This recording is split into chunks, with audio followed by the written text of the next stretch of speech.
In June last year, a computer virus called Stuxnet was discovered lurking in the databanks of power plants, traffic control systems and factories around the world. 20 times more complex than any previous virus code, it had an array of capabilities. Among them, the ability to turn up the pressure inside nuclear reactors or switch off oil pipelines, and Stuxnet could tell the system operators everything was normal. Unlike most viruses, Stuxnet doesn't carry the usual forged security clearance that helps viruses burrow into systems.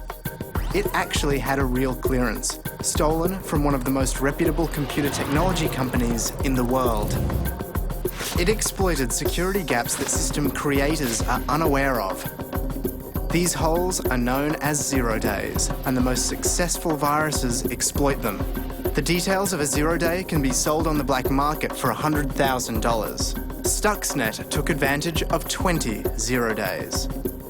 But once it got into a system, it didn't always activate. Buried deep in the Stuxnet code was a specific target.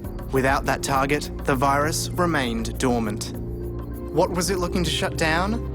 The centrifuges that spin nuclear material at Iran's enrichment facilities.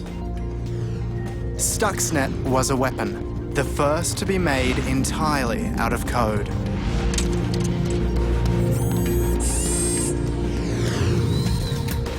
The Washington-based Institute for Science and International Security says the virus may have shut down 1,000 centrifuges at Natanz, Iran's main enrichment facility, last year.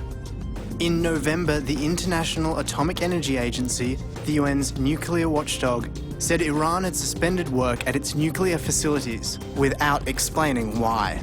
Many observers credited Stuxnet. Last month, the Iranian government conceded the virus's infection of the Bashir nuclear facility, still under construction, meant that switching the plant on could lead to a national electricity blackout. Iran has responded to the attack with an open call for hackers to join the Iranian Revolutionary Guard and has reportedly amassed the second largest online army in the world.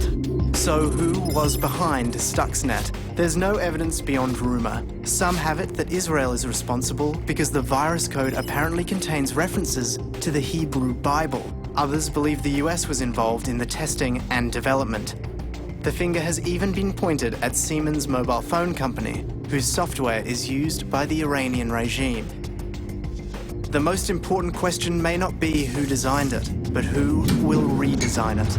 The evolution has been so fast that 9 months after its detection, the first virus that could crash power grids or destroy oil pipelines is available online for anyone to download and tinker with. You can watch people on YouTube pulling Stuxnet apart. It's an open source weapon.